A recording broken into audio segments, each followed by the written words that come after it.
अस्सलामु अलैकुम वरहमतुल्लाहि वबरकातुह। अल्हम्दुलिल्लाहि रब्बिल आलमीन वस्सलातु वस्सलामु अला रसूलिहिल करीम। अम्मा बाद फ़अऊज़ु बिल्लाहि स्समीइल अलीम मिनश शैतानिर रजीम। बिस्मिल्लाहिर रहमानिर रहीम। इन्नल्लाहा यअमुरुकुम अन तुअद्दुल अमानाति इला अहलिहा वइज़ा हकमतुम बैनन्नासि अन तहकुमू बिलअद्ल इन्नल्लाहा निअम्मा यइज़ुकुम बिहि इन्नल्लाहा काना समीअन बसीरा। मुअज़्ज़ज़ सदर इजलास, ज़ी वक़ार उलमाए किराम, उम्मते मुस्लिमा के नौजवानों, बुज़ुर्गों, अज़ीज़ बच्चों और पर्दानशीं ख़वातीन इस्लाम, आज के इस इजलास में जो उन्वान मुझे मुकल्लफ़ किया गया है वो है ओहदा और मनसब एक फितना है। आयत जो मैंने आपके सामने पढ़ी है, इसमें अल्लाह तबारक व तआला ने फरमाया इन्नल्लाहा यअमुरुकुम अन तुअद्दुल अमानाति इला अहलिहा। अल्लाह ताला तुम्हें हुक्म देते हैं कि अमानतों को उनके अहल की तरफ लौटाओ। आयत के सबब नुज़ूल में हज़रत उस्मान बिन तलहा बिन अबी तलहा रज़ी अल्लाह ताला अन्हु का एक वाक़िया है कि फ़तह मक्का के मौके पर अल्लाह के नबी सल्लल्लाहु अलैहि वसल्लम ने काबतुल्लाह की चाबियां हज़रत उस्मान बिन तलहा से मंगवाई। ज़माने जाहिलियत से इनके ख़ानदान में काबतुल्लाह की चाबियां थी, ये इसके ज़िम्मेदार थे। अब मक्का फ़तह होने के बाद अल्लाह के नबी सल्लल्लाहु अलैहि वसल्लम ने हुक्म फरमाया कि काबतुल्लाह की चाबियां उस्मान के पास से लाई जाएं, और हज़रत उस्मान देने से हिचकिचा रहे थे। हज़रत अली रज़ी अल्लाह ताला अन्हु ने बड़ा ही ज़बरदस्ती से लेकर अल्लाह के नबी सल्लल्लाहु अलैहि वसल्लम के हवाले किया। अल्लाह के नबी सल्लल्लाहु अलैहि वसल्लम काबतुल्लाह के अंदर गए और वहाँ नमाज पढ़ी। उसके बाद अल्लाह के नबी सल्लल्लाहु अलैहि वसल्लम ने वो चाबियाँ लाकर उस्मान बिन अबी तलहा रज़ी अल्लाह ताला अन्हु के हवाले किया और कहा कि अल्लाह तबारक व तआला ने कहा है कि ये अमानत तुम्हारे ख़ानदान के अंदर रही है। काबतुल्लाह की चाबियाँ ज़माने से तुम्हारे पास रही हैं, इसलिए अल्लाह तबारक व तआला ने अभी जिब्राइल के ज़रिए मुझे पैगाम भेजा है कि ये चाबियाँ आप अपने पास रखिए। ये अमानत, यहाँ अमानत को, इस ओहदे और मनसब को अल्लाह तबारक व तआला ने अमानत से ताबीर किया है। और नबी करीम सल्लल्लाहु अलैहि वसल्लम ने अमानत को ईमान से जोड़कर बताया, ला अमानत लिमल्ला ईमान ला और ला दीन लिमल्ला अमानत लहा। अल्लाह के नबी सल्लल्लाहु अलैहि वसल्लम ने दोनों चीजों को लाजिम और मलजूम करार दिया। तो मेरे मोहतरम दोस्तों, जिसका ओहदा है, मनसब है, जिसका मकाम जो है, इस्लाम ने चाहा कि वो मकाम उनको लौटाया जाए। अबू सुफियान का मकाम जो था हम जानते हैं इस्लाम के लाने से पहले, लेकिन अल्लाह के नबी सल्लल्लाहु अलैहि वसल्लम ने अबू सुफियान के मकाम को इस्लाम लाने के बाद अल्लाह के नबी सल्लल्लाहु अलैहि वसल्लम ने फरमाया, मन दखल दारा अबी सुफियान फहुवा आमिन।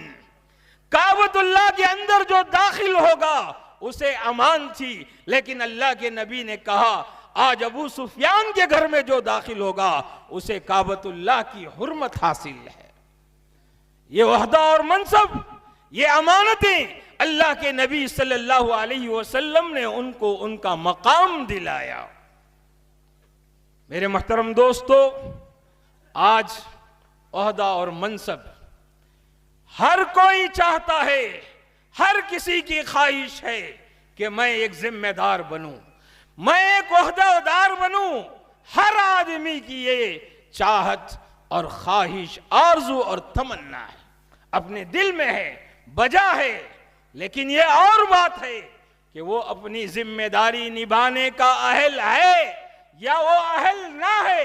इसे जो है, इससे कोई मकसद नहीं है, लेकिन हर एक के अंदर जो है ये तमन्ना और आरजू है कि मैं भी जिम्मेदार बनूं। लेकिन याद रखिए, इस्लाम ने इसे अच्छा नहीं समझा है। पूरी इस्लामी तालीमात उठाकर देख लीजिए, कभी भी कुरान और सुन्नत ने इन ओहदे और मनासिब को हासिल करने के लिए कभी इनकी हिम्मत अफजाई नहीं की, इनकी तारीफ नहीं की है। कुरान मजीद के अंदर इनकी फजीलतें नहीं बयान की गई। सूरह मारिज अगर आप उठाकर देखें, नमाजियों के सिफात बयान किए गए, इल्लल मुसल्लीन अल्लज़ीना हुम अला सलातिहिम दाइमून, बेशुमार सिफतें। और वहां कहा वल्लज़ीना हुम लिअमानातिहिम व अहदिहिम राऊन। जिम्मेदारी मिलने के बाद उस जिम्मेदारी को जो लोग सही तरीके से निभाए हैं उनकी तारीफ फरमाई कि ऐसे लोग जन्नत में दाखिल होंगे। जिम्मेदारी उठाने की अल्लाह तबारक व तआला ने कभी तरगीब नहीं दिलाई, नबी करीम सल्लल्लाहु अलैहि वसल्लम ने कभी इसकी तरगीब नहीं दिलाई। हजरत अबू ज़र रज़ी अल्लाह तआला अन्हु की वो मशहूर रिवायत, अल्लाह के नबी सल्लल्लाहु अलैहि वसल्लम के पास आए, अल्लाह के नबी से कहा अला तस्तामिलनी, अल्लाह के नबी मुझे फलां चीज का जिम्मेदार बना दीजिए, मुझे भी इस्तेमाल कीजिए इस काम में। अबू ज़र रज़ी अल्लाह तआला अन्हु ने अल्लाह के नबी से दरख्वास्त की, फज़रब बियदिही अला मनकिबैहि, और अबू ज़र रज़ी अल्लाह तआला अन्हु कहते हैं कि अल्लाह के नबी ने मेरे कंधे पर जो है हाथ रखा और फरमाया या अबा ज़र इन्नका ज़ईफ़ुन, ऐ अबू ज़र तुम ये जिम्मेदारी संभालने के लायक नहीं है, तुम बहुत कमजोर हो। व इन्नहा अमानतुन, ये जिम्मेदारी एक बहुत बड़ी अमानत है। व इन्नहा यौमल क़ियामति ख़िज़्युन, और ये जिम्मेदारी, ये ओहदा और मनसब कल क़ियामत के दिन रुसवाई का बाइस बनेगा। व नदामतुन, शर्मिंदगी और पछतावे का सबब बनेगा ये जिम्मेदारियां। इल्ला मन अखज़ बिहक़्क़िहा, मगर जिसने इस जिम्मेदारी को सही माने में अदा किया उसके लिए जो है खुशखबरी है, उसके लिए खुशखबरी है। इस हदीस से ये बात समझ में आई कि जिम्मेदारियां ओहदे और मनासिब से दूर रहना चाहिए, इसके करीब भटकना भी नहीं चाहिए। नबी करीम सल्लल्लाहु अलैहि वसल्लम लोगों के मिजाज को जानते थे, कौन ये जिम्मेदारी उठाता है उसको जो है उसकी हिम्मत अफजाई करते, और जो इस जिम्मेदारी को नहीं उठाता उसको जो है आप रोकते थे।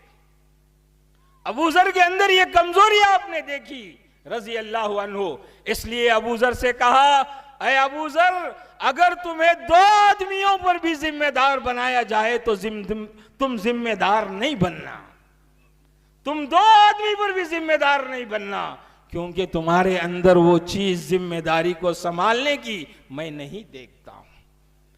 अल्लाह के नबी सल्लल्लाहु अलैहि वसल्लम जिनको देखते कि इनके अंदर कमजोरी है उनको वहदों से दूर रखते, और जिनके अंदर देखते कि इसको वहदा और संभालने की, इस हक को अदा करने का शौक है, जज्बा है, वलवला है और ये अदा कर सकता है, अल्लाह के नबी उसे आगे बढ़ाते थे।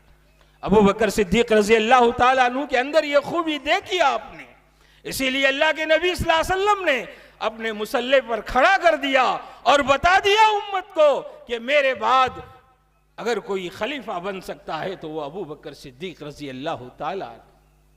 मेरे मोहतरम दोस्तों, इस्लाम ने कभी जो है इसको अच्छा नहीं समझा। ओहदा और मनसब को लेना कभी अच्छा नहीं समझा।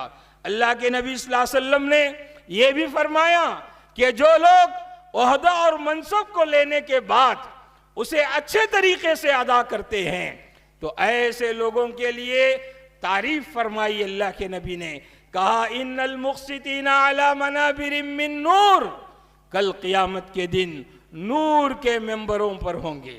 इंसाफ करने वाले, जिम्मेदारियों को सही तरीके से अदा करने वाले नूर के मेंबरों पर होंगे। और आपने फरमाया वो मशहूर हदीस, सबातुन युज़िल्लुहुमुल्लाहु फी ज़िल्लिहि यौम ला ज़िल्ला इल्ला ज़िल्लुहु, इमामुन आदिलुन। आपने फरमाया अल्लाह ताला अपने अर्श के साये में जगह देगा। कब? जिस दिन कोई साया नहीं होगा। वो कौन? इमामुन आदिल, जो इमाम है, जो खलीफा है, जो अदल व इंसाफ करने वाला बादशाह है। ऐसे इंसान को अल्लाह ताला अपने साये में जगह अता फरमाएगा। ये तारीफ आपने फरमाई।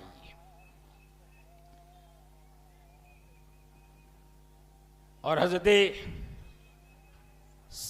अब्दुर्रहमान बिन समुरा रजी अल्लाह ताला अन्हु को नबी करीम सल्लल्लाहु अलैहि वसल्लम ने यह ताकीद फरमाई, या अबा अब्दुर्रहमान ला तसअलिल इमारा फ़इन्नका इन ऊतीतहा अन मसअलतिन उकिलत इलैहा व इन ऊतीतहा मिन गैरि मसअला उइनता अलैहा। जो इंसान ओहदा और मनसब को मांग कर लेता है, अल्लाह तबारक व तआला की मदद वहां से उड़ जाती है। जो ओहदा और मनसब को मांग कर लेता है, अल्लाह की मदद वहां से उड़ जाती है। और अल्लाह के नबी ने फरमाया कि जिसकी तरफ ओहदा दौड़ कर चला आए, अल्लाह की मदद भी साथ में चली आती है। तो मालूम यह हुआ कि ओहदा और मनसब मांग कर नहीं लेना चाहिए, मांग कर नहीं लेना चाहिए।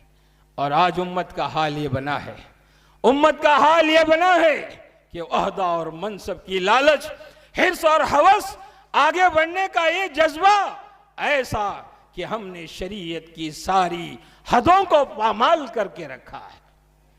हम अहल नहीं हैं, हम नाअहल हैं, लेकिन इसके बावजूद मैं चाहता हूं कि मैं फलां जिम्मेदार बनूं।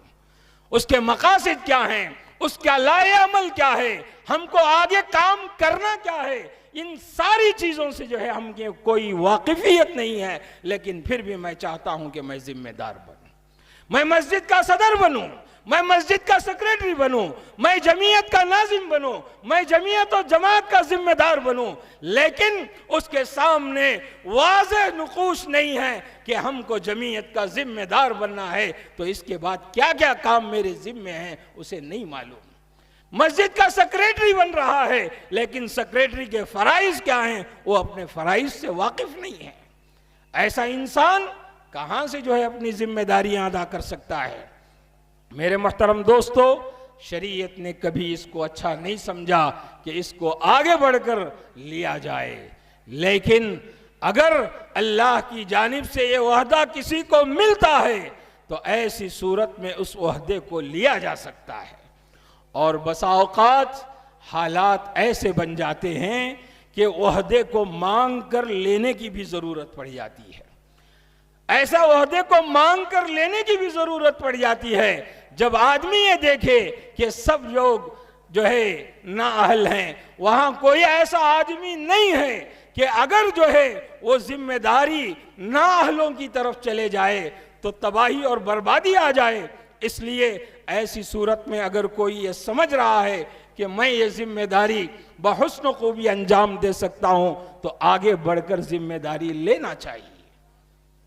हजरत यूसुफ अलैहिस्सलाम की मिसाल आपके सामने है। कहत का जमाना आने वाला है। हजरत यूसुफ अलैहिस्सलाम ये देख रहे हैं कि अब आगे बढ़कर हालात का जायजा लेने के बाद अजीज मिस्र से कहा, इजअलनी अला खज़ाइनिल अर्द, मुझे जमीन के खजानों का मालिक बनाओ। इन्नी हफीजुन अलीम, मैं जानता हूं कि कहत साली के जमाने में गल्ला और अनाज को कैसे हिफाजत करना है, और कहाँ इसे खर्च करना है, कैसे खर्च करना है, ये मैं जानता हूँ। हज़रत यूसुफ अलैहिस्सलाम ने आगे बढ़कर जो है जिम्मेदारी ली, वरना जो है कौम के लोग जो है एक अजीम कहत का शिकार हो जाते। लेकिन हज़रत यूसुफ अपनी हिकमत अमली से, अपने इल्म से, अल्लाह के नबी हज़रत यूसुफ अलैहिस्सलाम ने इस कौम को कहत साली के अजाब से बचा लिया। तो ऐसी सूरतें कभी पैदा हो जाती हैं कि जहां हम जिम्मेदारी को आगे बढ़कर लें, वरना जो है तबाही और बर्बादी आने वाली है। तो ऐसी सूरत में फर्ज बनता है कि आगे बढ़कर जिम्मेदारी हासिल करें। मेरे मोहतरम दोस्तों, ओहदे जो है मांगने वालों को वहदा नहीं देना चाहिए। अल्लाह के नबी सल्लल्लाहु अलैहि वसल्लम ने फरमाया, इन्ना ला नुवल्ली अला हादल अमली अहदन सअलहु वला अहदन हरिस अलैहि। अल्लाह के नबी सल्लल्लाहु अलैहि वसल्लम ने फरमाया, जो आदमी हमसे वहदा मांगता है, ऐसे वहदा मांगने वाले को हम वहदा नहीं देते। जो आदमी वहदे की हिर्स रखता है, ऐसे आदमी को हम जो है वहदा नहीं देते। ये नबी करीम सल्लल्लाहु अलैहि वसल्लम ने फरमाया। मुअज़्ज़ज़ हाज़िरीन, वहदा एक एजाज़ ज़रूर है, लेकिन एजाज़ से बढ़कर ये जिम्मेदारी है। जिम्मेदारी है, वहदा एजाज़ है। हम समझते हैं कि हम वहदेदार बनेंगे, हमारा नाम रोशन होगा, हमारी इज्जत होगी, हमारी तकरीम होगी। यकीनन तकरीम जरूर होगी। इस एजाज से बढ़कर जो है ये देखना है कि ये जिम्मेदारी है, हमने इस जिम्मेदारी को कहां तक जो है संभाला है, हम इसको कहां तक संभाल सकते हैं, ये हमको देखना पड़ेगा। एहसास जिम्मेदारी आदमी के अंदर हो, जिम्मेदार बनने के बाद जिम्मेदारी का एहसास हो। अगर नहीं है तो फिर जो है कल क़यामत के दिन उसके लिए पछतावा है, रुसवाई है। हजरत उमर रजी अल्लाह ताला अन्हु की खिलाफत 10 साला दौर हजरत उमर रजी अल्लाह ताला अन्हु की खिलाफत का था। जब आपको शहीद कर दिया गया, मतलब आपको छुरा घोंप दिया गया, अभी हजरत उमर रजी अल्लाह ताला अन्हु बाहयात हैं। लोग आए हजरत उमर फारूक रजी अल्लाह ताला अन्हु को मुबारकबादियां पेश करने लगे कि आपका जो 10 साला दौर खिलाफत रहा, इस पर आपको मुबारक हो, आपने बहुत अच्छी जो है हुकूमत की है, आपने अच्छी खिलाफत की है। मुबारकबादियों का सिलसिला हजरत उमर फारूक के पास आता रहा। तब हजरत उमर फारूक ने कहा, लोगों तुम मेरे बारे में ऐसा समझ रहे हो, लेकिन मैं ये चाह रहा हूं, मैं ये समझ रहा हूं, ला लिया वला अलैया। आज अल्लाह तबारक व तआला मैंने जो खिलाफत में अच्छे काम किए हैं, अगर अल्लाह उसका अजर सवाब न भी दे और एक तरफ अजाब भी ना दे, दोनों बराबर बराबर हो जाए तो मेरे लिए काफी। ये एहसास जिम्मेदारी हजरत उमर फारूक रजी अल्लाह ताला अन्हु को सता रही थी। यही हजरत उमर, इसी वक्त बाज लोगों ने हजरत अब्दुल्ला बिन उमर रजी अल्लाह ताला अन्हु का नाम पेश किया खिलाफत के लिए कि आपके बाद अब्दुल्ला बिन उमर को खलीफा बना दिया जाए। लेकिन हजरत उमर रजी अल्लाह ताला अन्हु कब मानने के लिए तैयार थे? कहा हजरत उमर के बारे में, हजरत उमर ने अपने बेटे के बारे में कहा कि लोगों अब्दुल्ला बिन उमर इस लायक नहीं है। हालांकि वो लायक जरूर थे, लेकिन लोगों की नजर में उनकी अहमियत को घटाने के लिए, और कल क़यामत के दिन मेरा बेटा वहदा और मनसब को अगर सही माने में अदा नहीं किया, कल क़यामत के दिन मैदान महशर में रुसवाई होगी।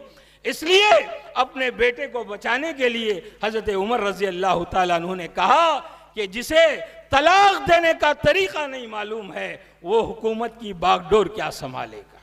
हजरत उमर रजी अल्लाह ताला अन्हु अपनी बीवी को हालत हैज में तलाक दे दी, जो सही नहीं था। अल्लाह के नबी ने रुजू करने का हुक्म फरमाया। तो बहरहाल इस तरफ हजरत उमर रजी अल्लाह ताला अन्हु ने इशारा करके अपने बेटे को खिलाफत से दूर रखा। ये वहदा और मनसब की जिम्मेदारियां हैं, एहसास जिम्मेदारी है। मेरे मोहतरम दोस्तों, इसको इख्तियार करें कि एहसास जिम्मेदारी पैदा करें। अगर अल्लाह ने किसी को ये जिम्मेदारियां दिया है तो वो एहसास पैदा करें कि मेरी जिम्मेदारी क्या है, मैं कहां तक इसको अदा कर रहा हूं, नहीं कर रहा हूं। सुलेमान बिन अब्दुल मलिक, जब इनके बाद जो है हिशाम बिन अब्दुल मलिक का नाम था खिलाफत में, लेकिन सुलेमान बिन अब्दुल मलिक ने अपने बाद उमर बिन अब्दुल अजीज रहमतुल्लाहि अलैहि को नामजद कर दिया और उन्होंने ऐलान कर दिया कि मैं जो पैगाम वली अहद के लिए दे रहा हूं, मेरी वफात के बाद इसको पढ़ा जाएगा। चुनांचे सब मुंतजिर थे। एक तरफ हिशाम बिन अब्दुल मलिक मुंतजिर है कि इस चिट्ठी में तो मेरा नाम ही रहेगा, इस पैगाम में मेरा ही नाम रहेगा, क्योंकि मैं ही अब हकदार हूं इसका। तो इसके बाद जब नाम पढ़ा गया, पढ़ने वाले ने नाम पढ़कर सुनाया कि खिलाफत किसको मिलने वाली है, हुकूमत किसको मिलने वाली है, नाम आया उमर बिन अब्दुल अजीज रहमतुल्लाहि अलैहि का।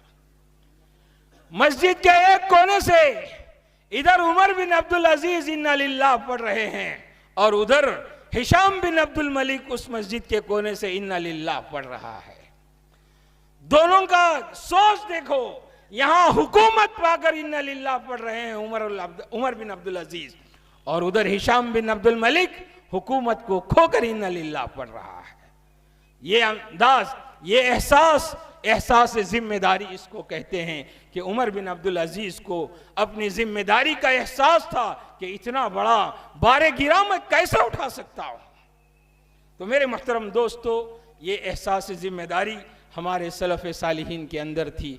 ये चीज़ जब तक नहीं होगी, हमें ओहदे और मनसब को दुरुस्त करना, इसके मकाम और मर्तबे को लेकर चलना बड़ा ही मुश्किल काम है।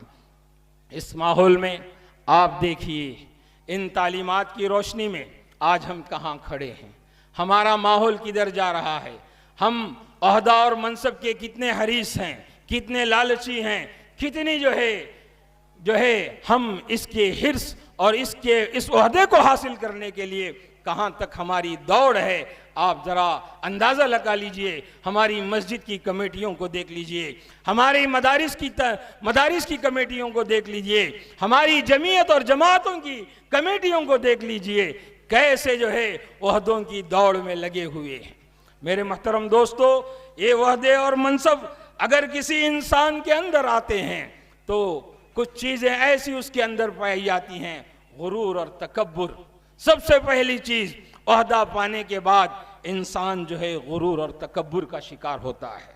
दूसरी चीज़, उसके अंदर माल की हिर्स पैदा हो जाती है।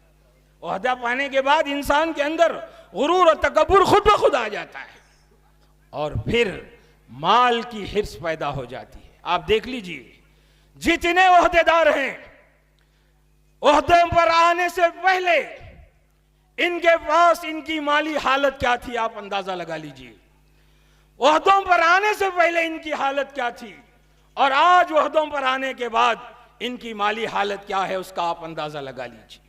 ये लाजिमी चीज है कि इंसान ओहदा और मनसब पर आने के बाद माल की हिरिस और उसकी लालच उसके अंदर पैदा हो जाती है। फिर हलाल और हराम की तमीज खत्म हो जाती है। वो ये नहीं सोचता कि ये माल मुझसे कहां से मिल रहा है।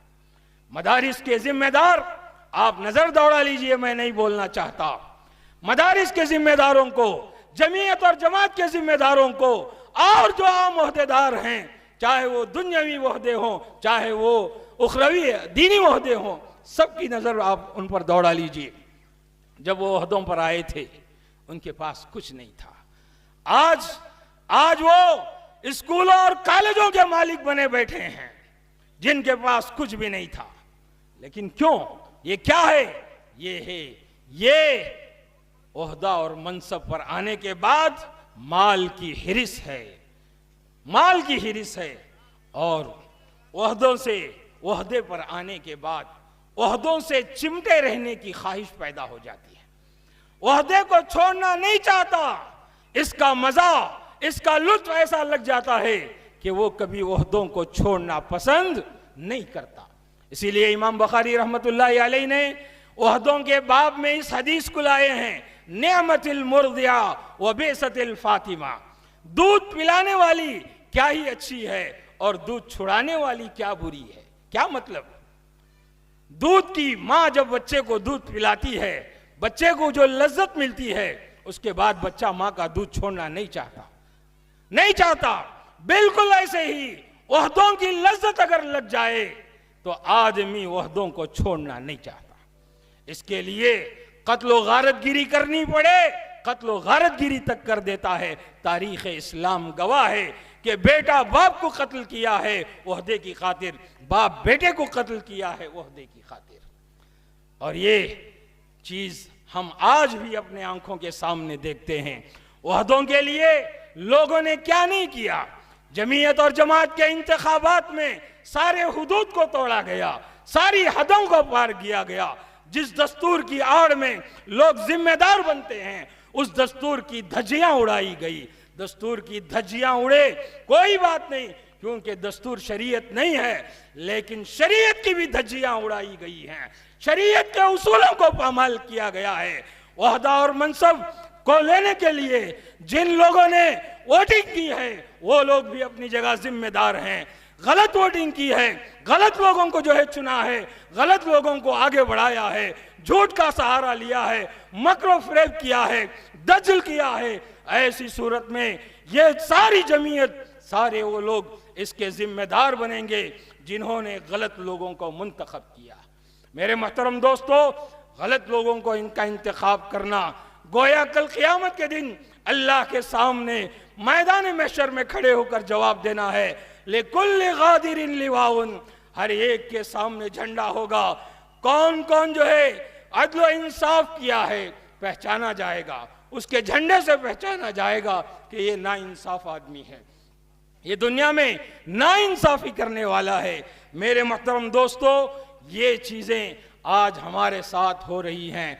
हम जुल्म और ज़ियादती का शिकार हो चुके हैं। अल्लाह ताला हमको इन जुल्म से हमारी नजात दिलाएं। और याद रखिए, जब तक ना अहलों के हाथ में जिम्मेदारियां दी जाएंगी, अल्लाह के नबी ने इसे क़यामत की भी निशानी बताया, इदा उस्सिदल अम्रु इला गैरि अहलिही फंतज़िरिस साअ। ना अहल लोग जब जिम्मेदार बन जाएंगे तो समझ जाओ कि क़यामत करीब है। वो क़यामत की अलामतें हैं। आज ये माहौल बन चुका है, आज ये माहौल बन चुका है। अच्छे लोग, बासलाहियत लोग जो काम करने का शौक रखते हैं, ऐसे लोगों को ओहदों पर नहीं लाया गया, उनको जिम्मेदारियां नहीं दी गई, और नाजायज़ तरीक़ों इख्तियार करके लोग जो है जिम्मेदार बनते हैं। अल्लाह ताला हम सबको जो है इस बात की तौफीक अता फरमाए कि हम ओहदा और मनसब के फितने को समझें, और कल क़यामत के दिन ये जो नदामत, शर्मिंदगी, पछतावा है, अल्लाह तबारक व तआला इन सब से हमारी जो है हिफाजत फरमाए। अक़ूलु क़ौली हादा अस्तग़फ़िरुल्लाह ली व लकुम व लिसाइरिल मुस्लिमीन व लिसाइरिल मुस्लिमीन फ़स्तग़फ़िरूहु इन्नहु हुवल गफ़ूरुर रहीम। अस्सलामु अलैकुम व रहमतुल्लाहि। अस्सलामु अलैकुम व रहमतुल्लाहि व बरकातहू। नाज़रीन इकराम, इस्लामिक टीवी इस चैनल को अभी तक जिन्होंने सब्सक्राइब नहीं किया है, बराए मेहरबानी इस चैनल को सब्सक्राइब ज़रूर करें, और हर दिन की अपडेट के लिए इसके साथ ही एक बेल, एक घंटी का निशान आएगा, उससे आप ज़रूर प्रेस करें और उसे दबाकर आप हमारे साथ ताउन फरमाएं। जज़ाकल्लाह खैर। अस्सलामु अलैकुम व रहमतुल्लाहि व बरकातहू।